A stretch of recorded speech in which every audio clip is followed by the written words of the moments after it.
Welcome to another episode of the In My House Techno Music Show. I am your host, T. Carlita, and on this week's episode, we are reaching into the archives once again, and we will feature Detroit dance host icons Nat Morris and R.J. Watkins together on the show a couple of years ago at the WHPR 88.1 studios. So I had the honor to have them both in the room together, and so it was a good conversation. So I'll do a little bit of that interview, plus we bring back again the Remembering Them, those who were born during this month, which is February, and we will feature Mr. Armando Gallup, who is a house icon from Chicago. Also, we are going to bring out more techno tracks celebrating 20 years this year. And this week, we are featuring artists from the Netherlands, Terrace and Miss Djax. Also, I want to thank this week's show supporter, Eric Sabri, Wayne County Treasurer, for keeping Wayne County residents informed of ways to avoid foreclosure. So I hope that you all have been checking out the commercials that have been played throughout the show these past couple of weeks. It's been some really good information on how Wayne County residents can make their payments, make their arrangements. So thank you so much to our Wayne County Treasurer, Mr. Eric Sabri. So enjoy this week's episode of the In My House Techno Music Show, and we will keep the wheel spinning with another track that features Derek Jamerson on keyboards. Derek Jamerson Sr., rest in peace. This is Music So Wonderful by Vivian Lee. Enjoy this week's episode.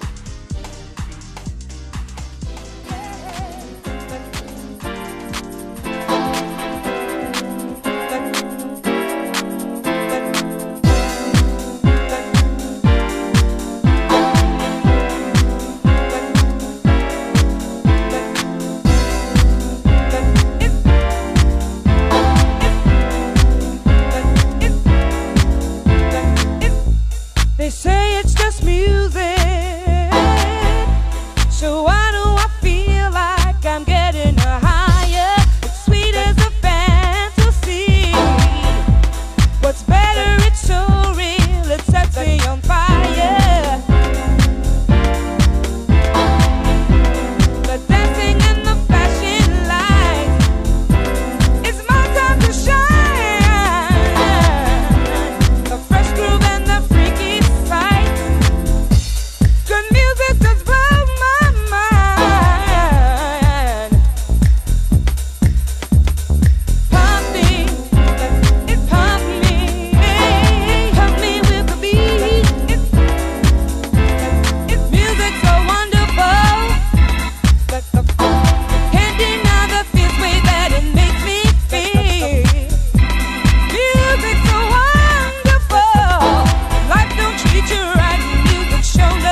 House, hosted by T. Carlita, where the true stories are told and great music is played.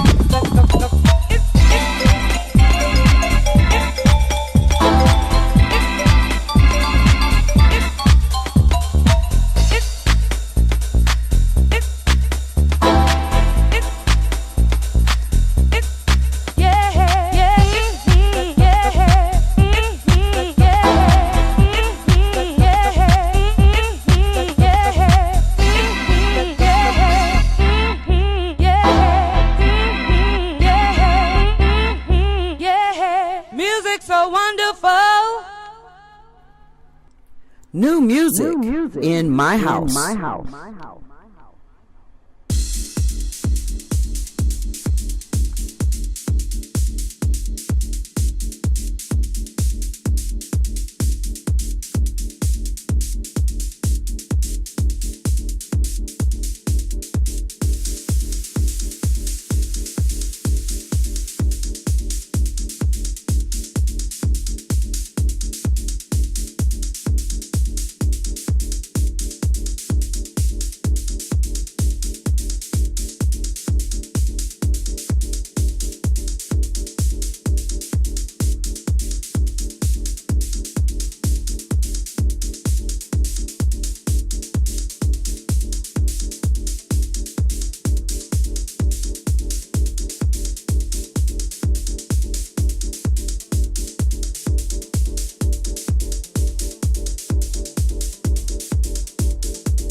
You Are in My House, hosted by T. Carlita, where the true stories are told and great music is played.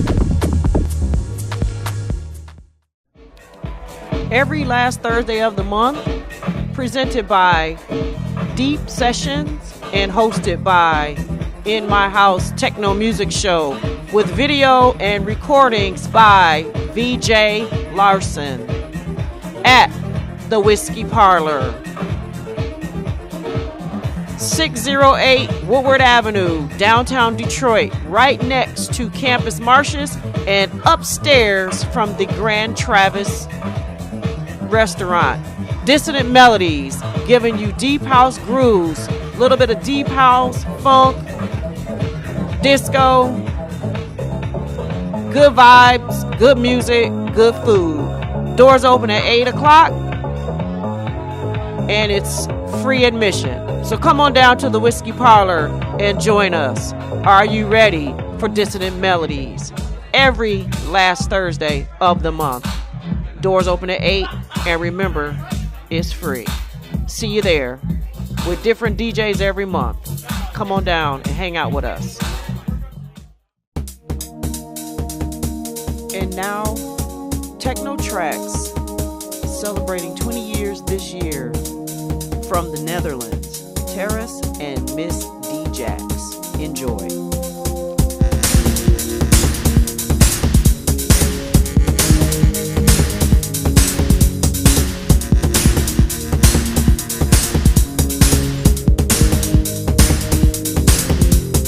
One day you will miss my scream, booming through the universe, questioning your self-esteem, hopelessly in reverse.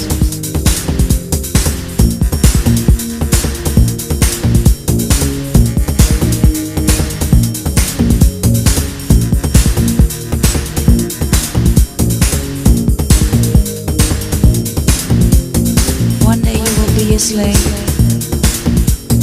believing things that aren't real, taking your body rave to rave, dancing like an imbecile.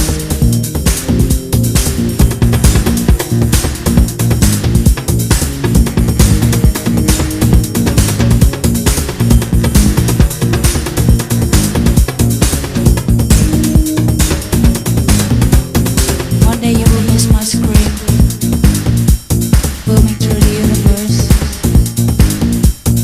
questioning yourself, my dream,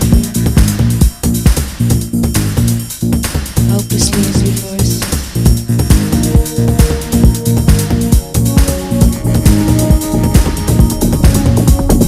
One day you will be half dead.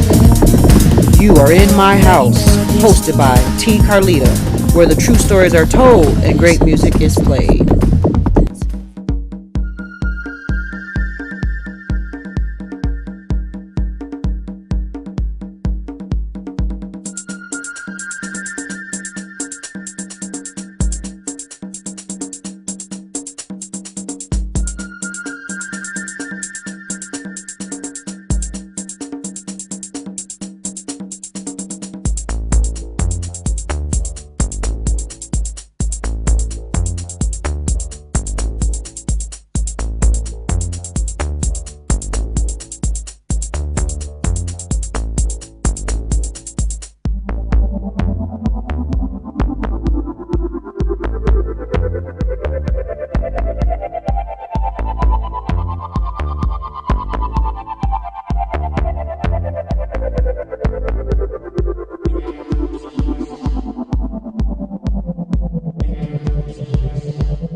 You are in my house, hosted by T. Carlita, where the true stories are told and great music is played.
This is Wayne County Treasurer Eric Sabri. During the month of February, my office will be hosting Taxpayer Assistance Saturdays. Each Saturday in February, members of my staff will welcome you to Wayne County Community College campus locations from 10 a.m. to 2 p.m. These sessions with taxpayers are to explain assistance options that may help avoid foreclosure proceedings. Any resident owing 2016 and prior taxes is encouraged to attend a Taxpayer Assistance Saturday. If you are able to pay your back taxes, we will accept money orders and cashier checks on site made payable to the Wayne County Treasurer. Please join us on February 25th at the downtown Detroit campus, 1001 West 4th Street. If you are unable to attend the Taxpayer Assistance Saturday, you may qualify for one of the other programs offered by the Treasurer's Office. Information on these programs are available on the Treasurer's website, treasurer.waynecounty.com. Questions can be emailed to taxinfo@waynecounty.com or by calling 313-224-5990.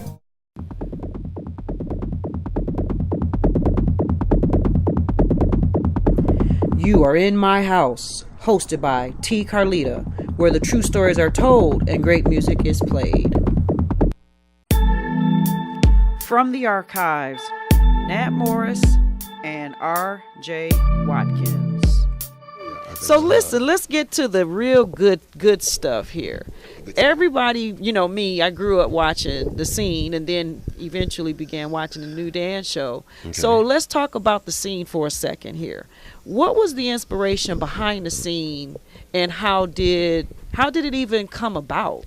Well, from my own recollection, I have to be honest and say that it was not my idea. Okay. For The Scene. The Scene was probably in planning stage when I actually came to Detroit. A good friend of mine, well, he became a better friend, called the boss and recommended me, Ray Henderson. Mm-hmm. Well, Ray and I are from the Raleigh, North Carolina area. And there was a show that Ray had actually hosted down there a couple of times because he was like the top DJ there. And it was called Teenage Frolics. So it was Ray Henderson who talked to George White about doing a television dance show. And so it was called The Scene, and I started on there with Ray. Okay. And eventually took it over. But it was, I don't know who came up with the name, but I think the concept for the dance show was done by Ray Henderson. Okay. A good friend of mine. Okay. And RJ, when did you start becoming involved with The Scene? Well, I was producing a radio show and a TV show. By the time I met Nat, I wanted to do television, and Nat was already in television. And so Nat said, "Hey, man, before then, Nat helped me with the floaters. She directed the floaters. A friend of mine, we had a camera. Rick Lassiter. Rick Lassiter. And we saw RJ had this guy had it was an ad in the newspaper. TV producer wanted or something. Yeah. And camera, so I called him. Film camera. I called him up, and that's kicked it off for us. Exactly. Yeah. I called RJ about being his TV producer. Right, and we were had producing the the floaters. Yeah, we were doing the floaters on and, the water on the Detroit River. RJ had the concept of music videos before music videos came out. Okay. He wanted to have the acts on his show, but not on the stage lip sync. He wanted to have them like we did Devil's Gun out in the field at Oakland University, and we did the floaters on the Detroit River. We were, trying to do some things. I think that was late 70s. Yeah, that was late 70s. Right. Yeah. So I was I was looking at the 70s clips, and it was like, wow.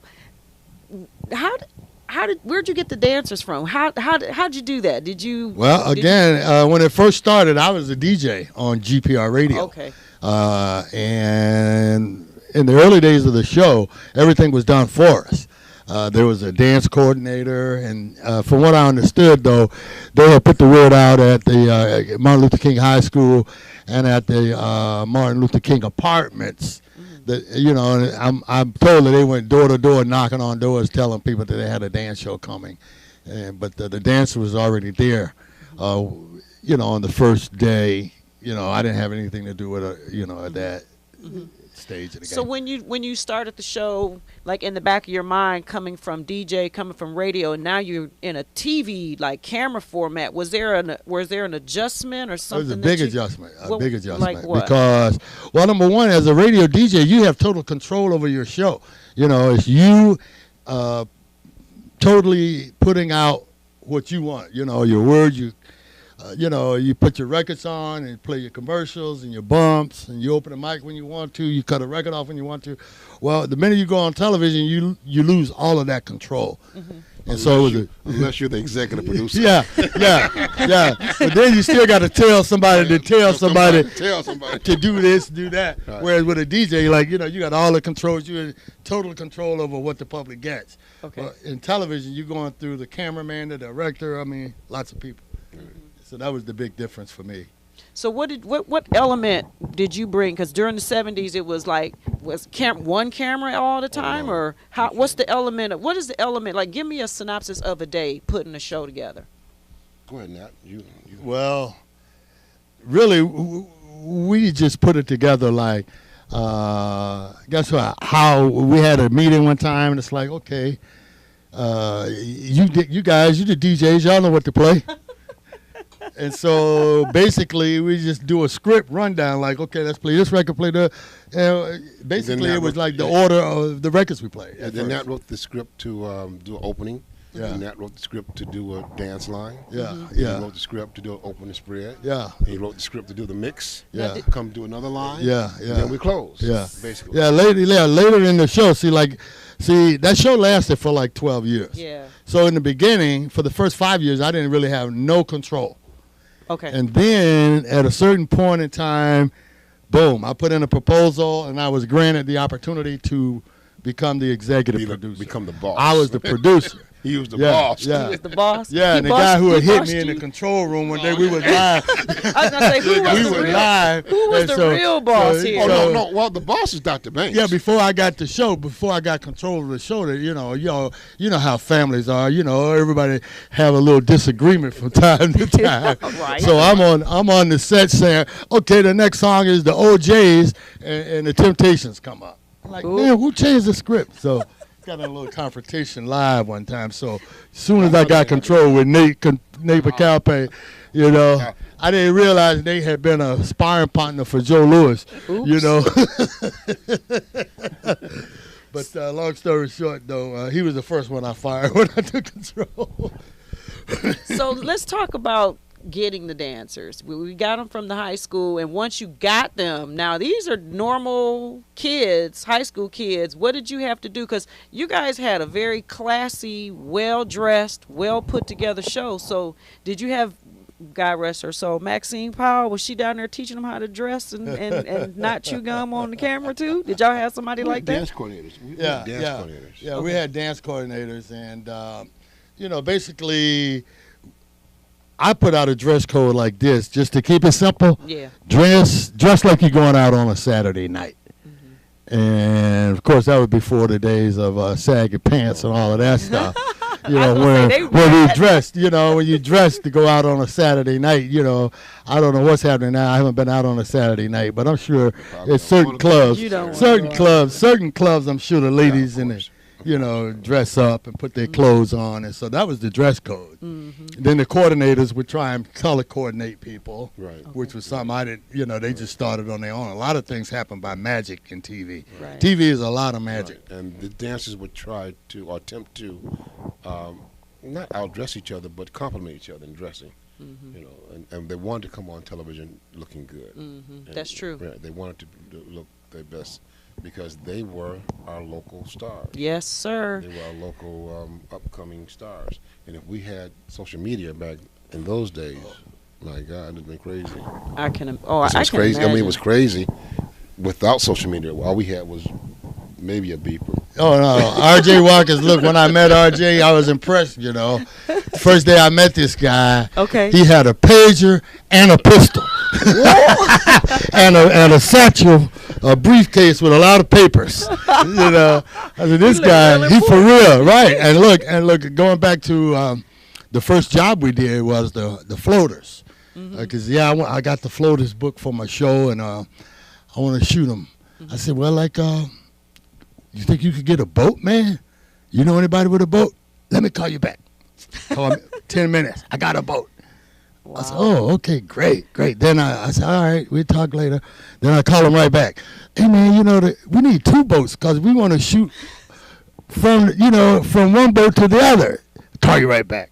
So when he called back the second time, he'd have hooked up 2 boats in like less than 30 minutes. I said, this the guy with the pager and the gun. So this is my boy.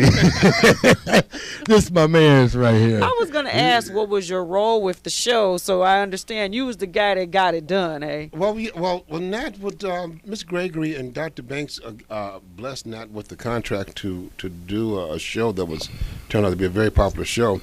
And every once in a while, he would get a director from upstairs that we need to be at the studio at a certain time. And once I became director of the show, and Nat would say, Jay, I got X amount of time to do this in, or we in trouble. So if he in trouble, I'm in trouble. Right. You know what I'm saying? So we made it happen. You know what I'm saying? Yeah, and it was like clockwork for real. I mean, time came on, it went off, and you know, TV is and that way. You exactly. don't have That's no why, time. That's what I tell my sons. You know, TV is time to the second, and you got to execute it to the second, because behind, in front of you there's something, and behind you there's something, and a lot of times they're not going to wait for you. Oh no, you're off. You're off at 7 o'clock, you know, or 5 o'clock, or 6 o'clock. Yeah, you're off. Yeah, whatever, 58 or 2 minutes, off. whatever. They're going to the next thing. Wow. Right. So now, when did you start seeing the show really picking up in the height that I came in 82, 83, started watching? That's about when it started picking up.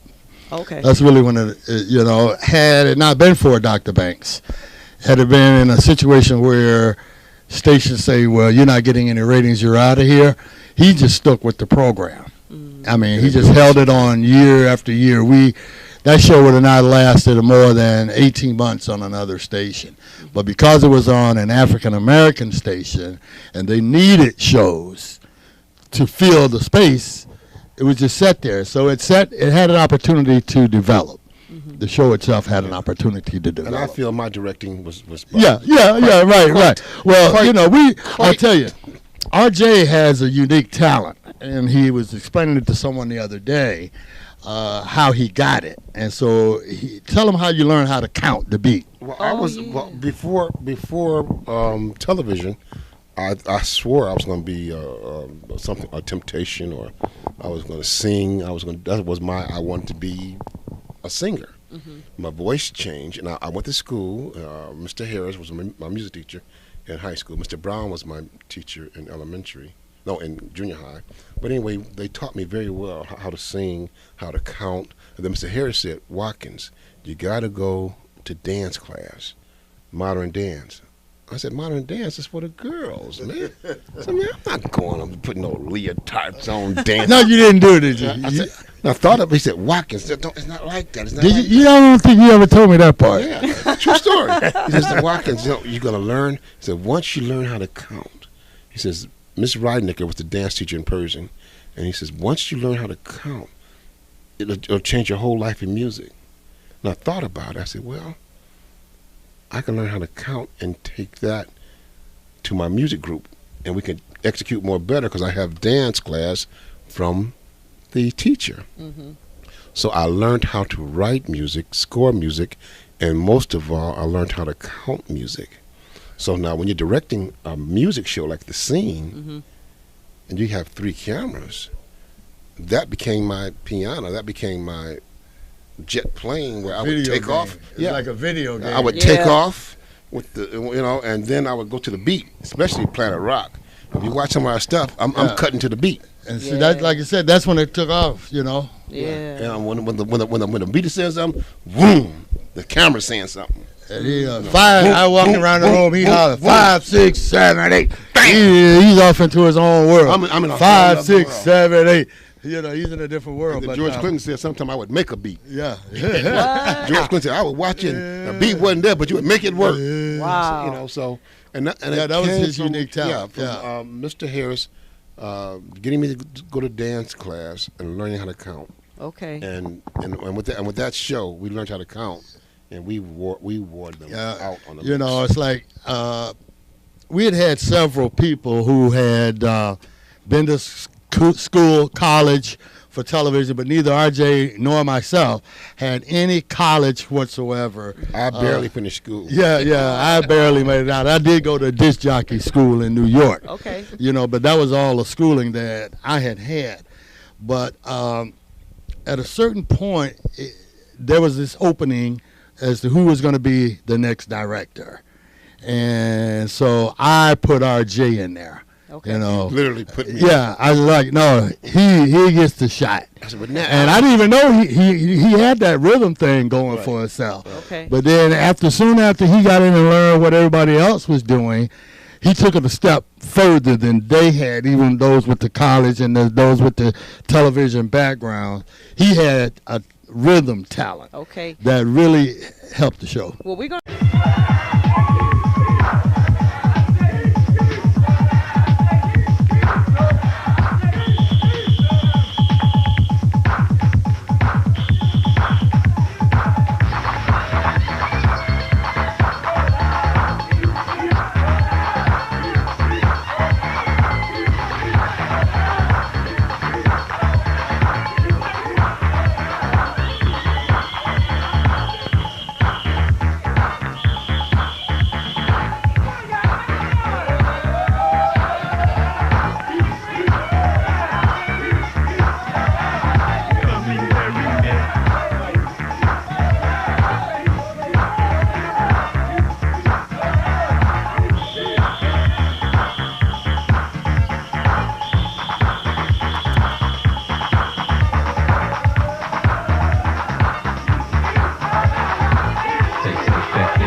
In My House.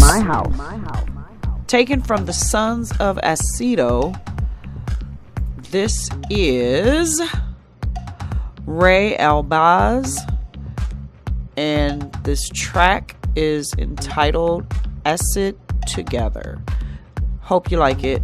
Enjoy. Shout out to Claus Bachor over there in Germany. Hope this project goes well for you, and I can't wait to hear the rest.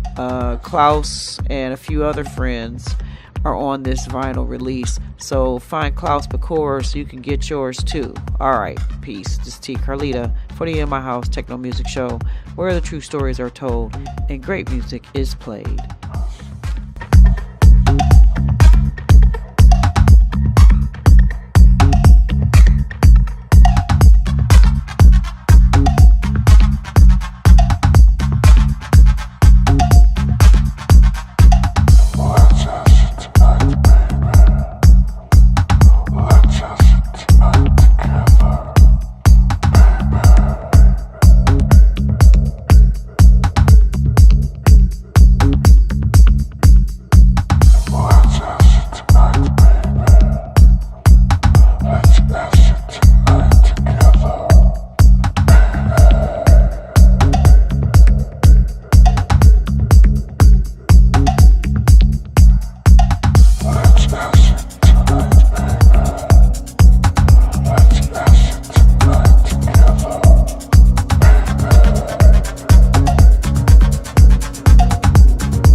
prostitute, they will get buck teeth.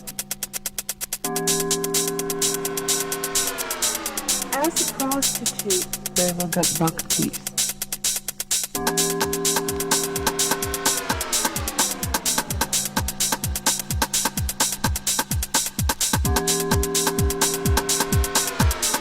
As a prostitute, they will get buck teeth.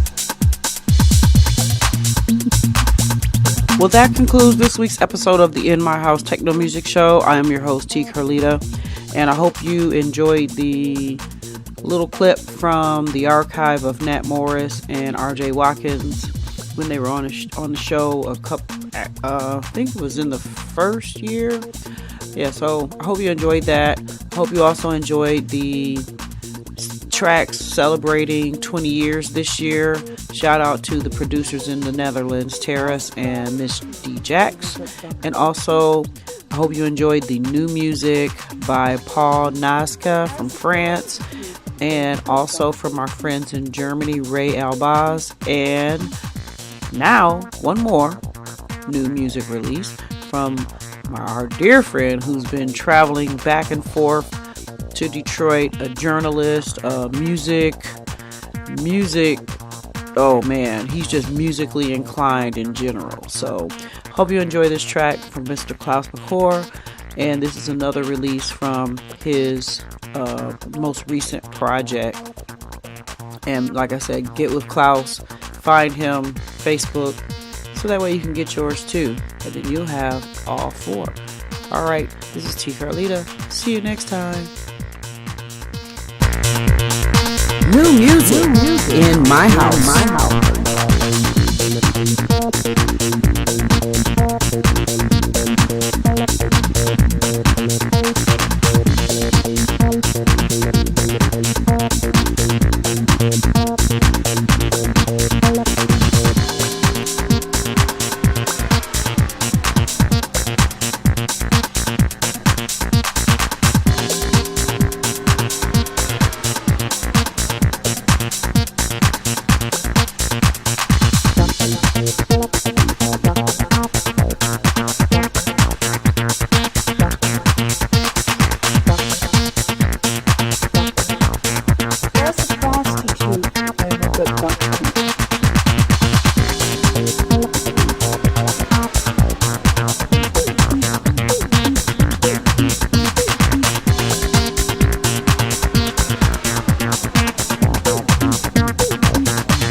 New music in my house.